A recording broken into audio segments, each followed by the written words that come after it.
program prioritas di tahun 2026 besok itu harus tertuang juga di dalam RKPD ya. Fungsi legislasi ini kita ingin mendorong juga bahwa perencanaan kota itu juga ada regulasinya yang harus diatur. Kita memastikan mana program-program yang prioritas kita bantu mengawal untuk dianggarkan juga di dalam saat ini di dalam pembahasan KUA PPAS gitu.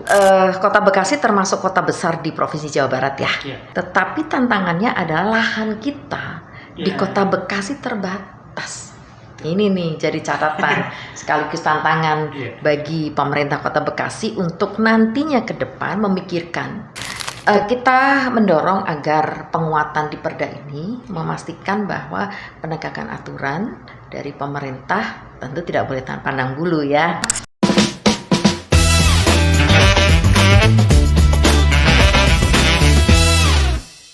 Baik, langsung aja. Assalamualaikum warahmatullahi wabarakatuh. Pemirsa bekasimedia.com, kembali kita mengikuti program podcast parlamentari ya bersama Legislatif DPRD Kota Bekasi. Kali ini kita bersama Ibu Evi Mahfudningsianti. Beliau sebagai Sekretaris Komisi 2 DPRD Kota Bekasi dan juga sekaligus sebagai Ketua Fraksi PAN Pembangunan DPRD Kota Bekasi. Langsung saja kita hari ini akan bertanya langsung terkait soal penjelasan secara singkat dari beliau tentang tanggung jawab Komisi 2 DPRD Kota Bekasi dalam konteks pembangunan dan tata ruang Kota Bekasi. Dan juga bagaimana Bu Dewan melihat tantangan utama dalam menata ruang kota dengan kepadatan penduduk atau urban ya, Kota Bekasi ini atau kota urban ya. Sehingga nanti kita bisa melihat secara detail bagaimana sih ke depannya. Baik Bu Dewan. Ya. Assalamualaikum Mas Danis. Maaf ya ini jadi terlambat startnya karena kebetulan ada rapat pembahasan terkait dengan renja dinas di Komisi 2. Kebetulan kita juga RDP menghadirkan Dinas BMSDA, Dinas Perkimtan dan Disub. Insyaallah besok pagi akan dilanjutkan dengan dinas lainnya, dan ini juga dalam rangka paralel dengan pembahasan di KUA PPAS, bagian dari leading sektor kita di Komisi 2 terkait dengan pembangunan dan infrastruktur seperti tadi yang ditanyakan oleh Mas Danis nih. Kami bermitra dengan Dinas BMSDA, kemudian Dinas Perkimtan, Dinas Tata Ruang, Dinas Lingkungan Hidup, Dinas Ketapang, Balitbangda, dan apalagi yang kurang Dishub. Ya, Dishub. Dan kita juga memastikan bahwa apa yang menjadi program prioritas di tahun 2026 besok itu harus tertuang juga di dalam RKPD ya. Ya. Nah, karena tupoksi kami sebagai anggota dewan ada tupoksi dasar ya, termasuk di dalamnya dalam fungsi Komisi 2 dalam pembangunan infrastruktur dan tata ruang. Ya, topiknya tata ruang ya. Ini pembahasan kita. Jadi kalau kami secara fungsi tupoksi di legislasi tentu kita membahas dan sekaligus mengesahkan terkait dengan regulasinya, perda di dalamnya terkait dengan RT/RW ya. RT/RW, dan kalau nggak salah juga RT/RW sudah direvisi itu di April 2024, artinya muatan di dalamnya sudah semakin terupdate dan terbarukan di tahun 2024 ya. Untuk dari tahun kalau nggak salah 2011 ya terakhir perda terkait RT/RW. Nah, dari fungsi legislasi ini kita ingin mendorong juga bahwa perencanaan kota itu juga ada regulasinya yang harus diatur, termasuk dengan penegakan regulasi tersebut. Ini penting. Kelemahan salah satu di Kota Bekasi nih, mungkin ini biar jadi stressing juga buat pemerintah Kota Bekasi. Penegakan aturan di Kota Bekasi terkait dengan perda yang begitu banyak ya di Kota Bekasi itu harus mulai ditegakkan. Termasuk di dalamnya kalau penegakan perda itu juga harusnya di dalamnya ada punishment dan juga rewardnya. Insentif ini juga harus dipikirkan. Jadi tidak hanya dari sisi punishmentnya saja ya, tapi juga rewardnya juga harus pikirkan. Nah dari segi penganggaran, kalau kami di Badan Anggaran, kebetulan saya juga di Badan Anggaran, itu membahas dan mengesahkan juga terkait dengan anggarannya. Sehingga kaitan dengan tupoksi kami di Komisi 2 di bidang penganggaran kita pastikan leading sektor kita terutama OPD teknis yang punya program banyak ya. Kita pastikan mana program-program yang prioritas kita bantu mengawal untuk dianggarkan juga di dalam saat ini di dalam pembahasan KUA PPAS gitu. Nah, kemudian di bidang pengawasan, bidang controlling, ya. Ini tentu kita harus bersama-sama antara eksekutif dan legislatif memandang bahwa penegakan disiplin tadi, ya, itu juga harus menjadi prioritas. Sekaligus juga kami bersama-sama tentu dengan dinas terkait melakukan turun ke lapangan langsung, melakukan pengawasan secara langsung terhadap proyek-proyek yang dilakukan oleh OPD-OPD teknis di lapangan, misalnya terkait dengan pembangunan infrastruktur di Kota Bekasi. Itu bagian generalnya lah ya, tugas kami di Komisi 2. Nah, secara keseluruhan tantangannya apa sih di dalam membangun infrastruktur dan tata ruang? Kalau kita berbicara tantangan tentu banyak ya. Kita ketahui kalau Kota Bekasi itu kota penyangga ibu kota, kota satelit, termasuk kota megapolitan, dan Kota Bekasi termasuk kota besar di Provinsi Jawa Barat ya. Dan salah satu indikator sebuah kota besar itu kotanya sudah semakin maju, tetapi juga diiringi dengan jalan yang macet ya. Apalagi kita memahami ini bagian dari tantangan di Kota Bekasi. Infrastrukturnya banyak, peningkatan jalan, saluran drainase, pembangunan infrastruktur lainnya.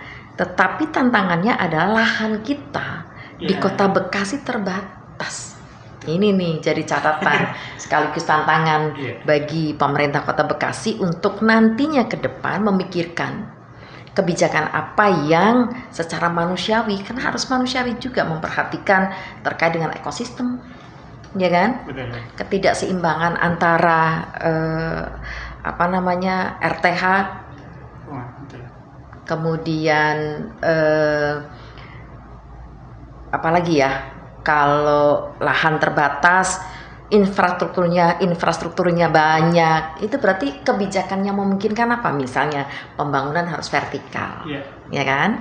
Pembangunan vertikal ini harus dipikirkan ke depan, sehingga kebijakan terkait dengan penataan pembangunan dan penataan ruang di Kota Bekasi itu harus berdasarkan pada kondisi realnya seperti apa. Nah, kemudian juga kita menyadari tantangan lainnya adalah ketika ada banyak bangunan juga yang ternyata dialihfungsikan.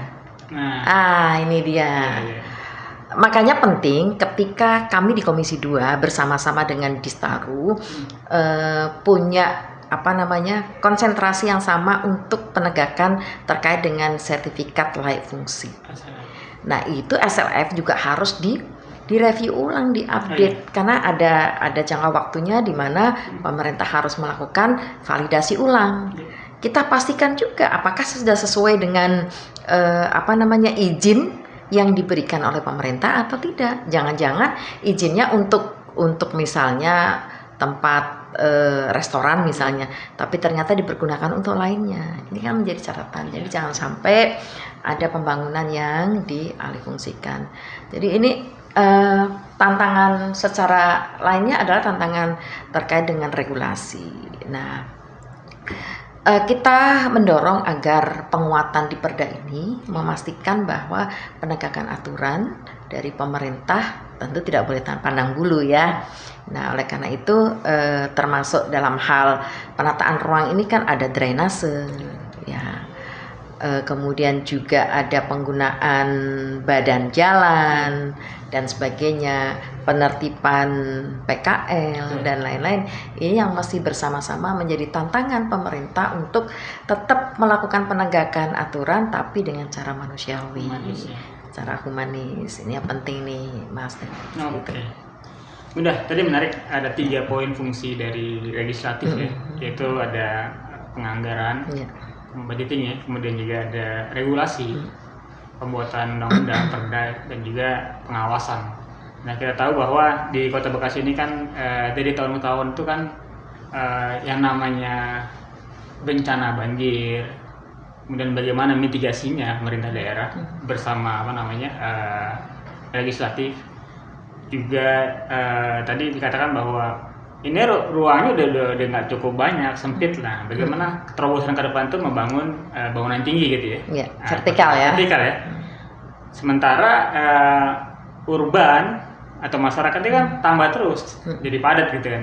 Nah, bagaimana legislatif dengan eksekutif ini membicarakan membuat format ke depan?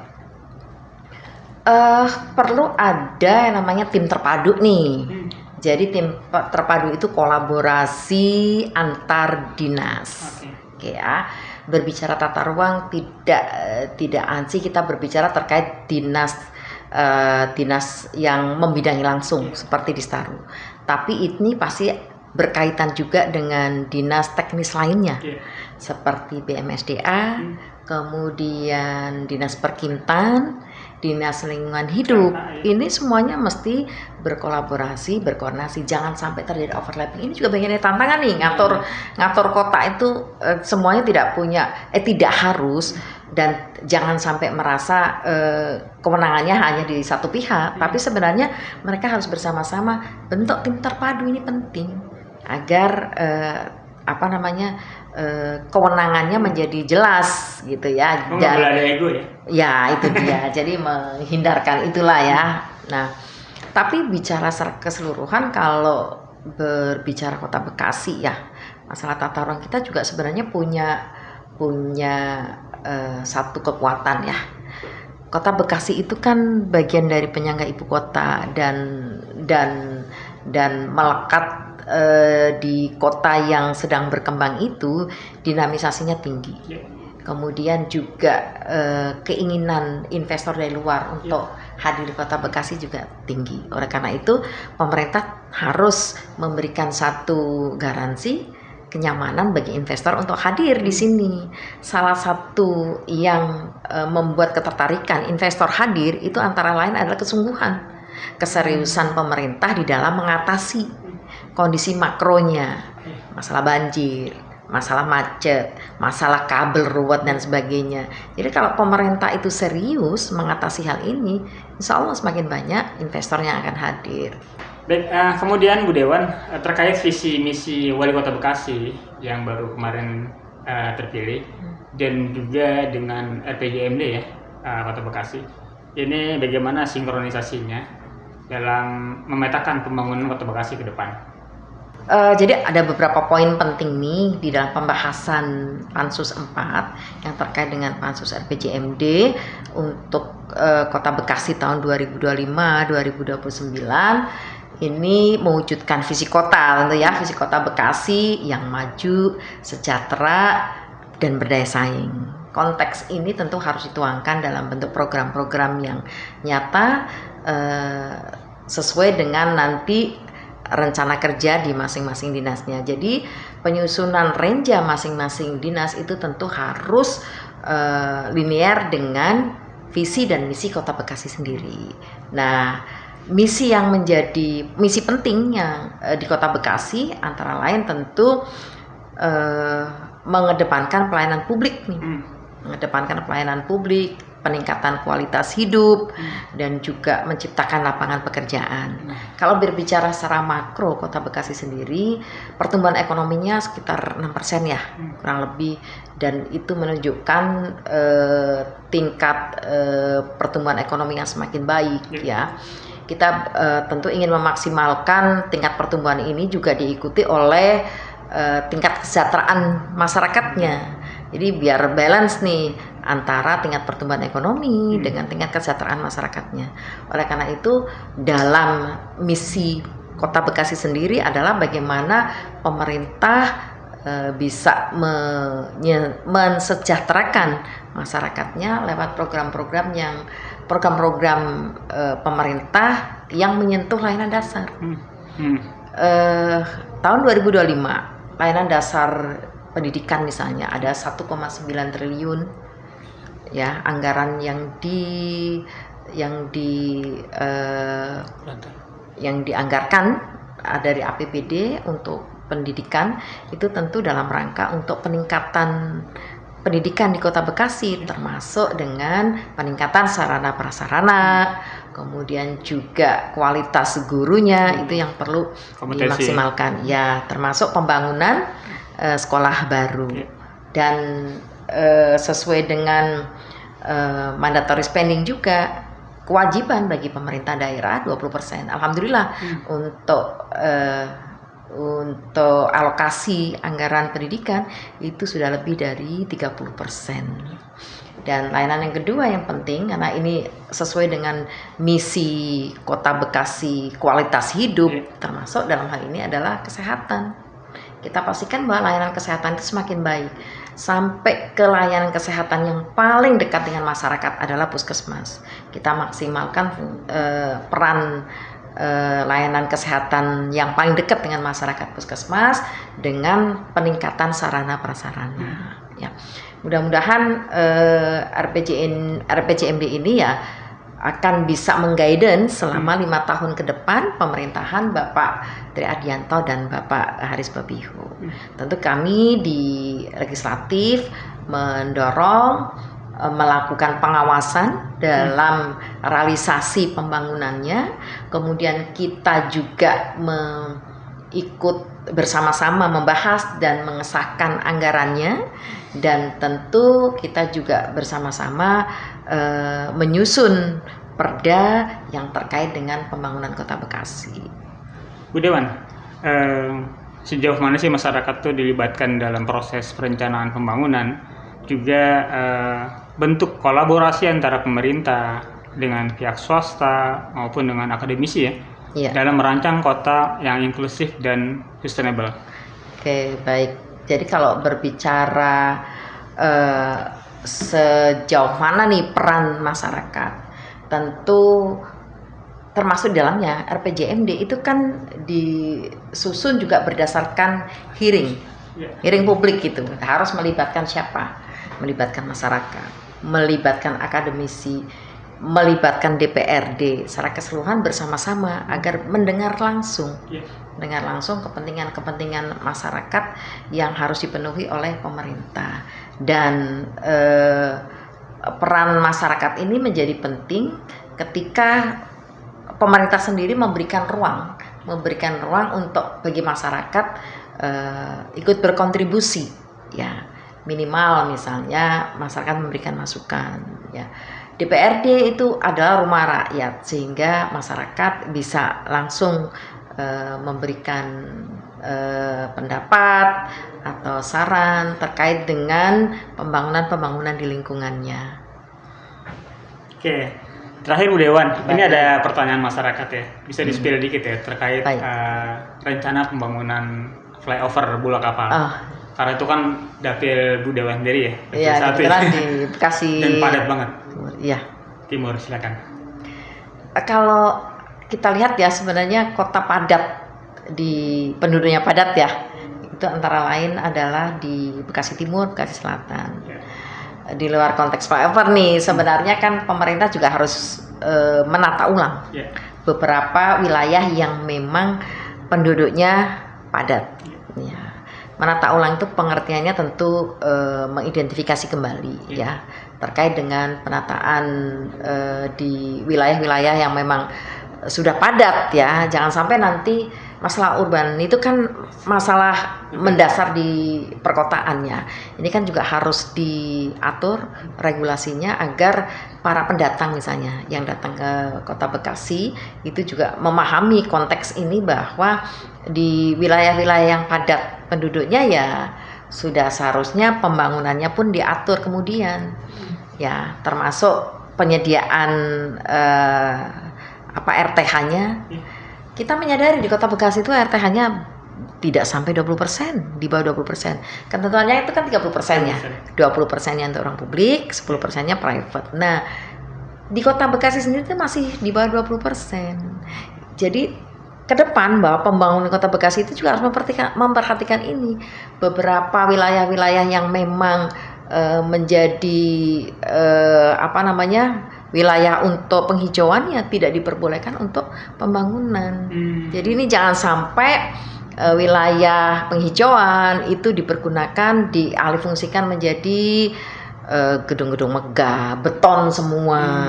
Ya, akibatnya apa? Banjir. Nah, ini juga bagian dari permasalahan yang harus diatasi di kota padat seperti Kota Bekasi. Hujan sebentar aja udah padat ya. Nah, kemacetan ini juga harus dipikirkan terkait dengan manajemen lalu lintasnya. Bagian dari ciri khas sebuah kota yang berkembang seperti Kota Bekasi, ya kemacetan luar biasa. Oleh karena itu tentu dinas terkait, dalam hal ini dinas perhubungan, juga pasti mempunyai manajemen lalu lintas. Termasuk dalamnya adalah rekayasa lalu lintas. Rekayasa di jalan-jalan tertentu yang tingkat trafiknya tinggi seperti mall, kemudian rumah sakit, pasar, terminal, stasiun. Ini juga harus ada rekayasa lalu lintasnya agar masyarakat nyaman, baik sebagai pejalan kaki maupun sebagai pengendara. Nah, oleh karena itu salah satu program dari pemerintah Kota Bekasi sendiri, dalam hal ini dinas teknisnya adalah Dishub, itu ke depan mudah-mudahan disegerakan nanti terkait dengan pembangunan flyover-nya. Ini salah satu proyek untuk mengatasi kemacetan di Kota Bekasi. Insya Allah Mas, mudah-mudahan 2026 bisa disegerakan untuk direalisasikan. Mungkin satu lagi pertanyaan dari masyarakat. Pembangunan Kota Bekasi itu selalu melulu di pusat-pusat kota ya. Mereka yang ada di bagian selatan sana, kayak Jati Rasa ataupun Keranggan, itu seperti apa konsepnya ke depan? Ya, jadi yang pertama harus dilakukan, ini kan terkait penataan ruang juga ya. Betul. Identifikasi dulu. Harus identifikasi, ini ada 12 kecamatan, 56 kelurahan. Berarti ada DIN-nya? Iya, pemerintah tuh harus punya. Sebenarnya sudah ada aturan terkait RT RW. Ya, dan apalagi sudah direvisi di tahun 2024. Ini nanti akan tergambarkan mapping kota secara keseluruhan. Ya, mana kota di kecamatan mana, di kelurahan mana yang memang perlu dimaksimalkan terkait dengan pembangunan infrastruktur. Kita bicara infrastruktur saja, misalnya di beberapa wilayah yang minim sekali dengan fasos-fasum. Nah, program pemerintah antara lain sekarang adalah untuk pengadaan fasos-fasum, terutama di wilayah-wilayah yang minim fasos-fasum. Pengadaannya ada di Dinas Perkintan. Kita dorong nih agar pemetaan wilayah terkait dengan wilayah-wilayah yang memang masih belum maksimal terkait dengan pembangunan infrastrukturnya, kita bantu untuk kita bantu di dalam proses penganggarannya. Itu ya, mudah-mudahan dengan adanya keseriusan pemerintah untuk membuat mapping wilayah ya 12 kecamatan ini, nanti akan tergambarkan mana yang memang wilayah yang sudah padat dengan penduduk dan juga infrastrukturnya, mana wilayah yang masih minim pembangunan infrastrukturnya, sehingga nanti secara keseluruhan program 5 tahun pemerintah daerah ini insya Allah secara bertahap bisa direalisasikan. Dan itu selaras juga dengan program-program prioritas dari dinas-dinas yang saat ini sedang dalam pembahasan di masing-masing komisi. Oke. Dan mungkin terakhir kita minta closing statement dari Bu Dewan terkait pembicaraan kita hari ini. Mangga Bunda. Kita tentu punya kewajiban bersama-sama seluruh warga Kota Bekasi untuk membangun Kota Bekasi yang tertata, yang hijau, yang nyaman, dan tentu membanggakan. Dan masa depan kota ada di tangan kita semua. Mari kita bersama-sama membangun kota yang bersih, rapi, dan maju, bukan warisan untuk kita nikmati, tapi amanah yang harus kita jaga untuk generasi berikutnya. Nah, baik, demikianlah podcast kita hari ini dengan Bu Dewan Evi, dan alhamdulillah banyak banget masukan insight yang bisa kita dapatkan juga pada masyarakat. Dan pesan beliau adalah mari sama-sama membangun Kota Bekasi, kota ini, kota yang terus berkembang, yang punya masa depan. Terima kasih.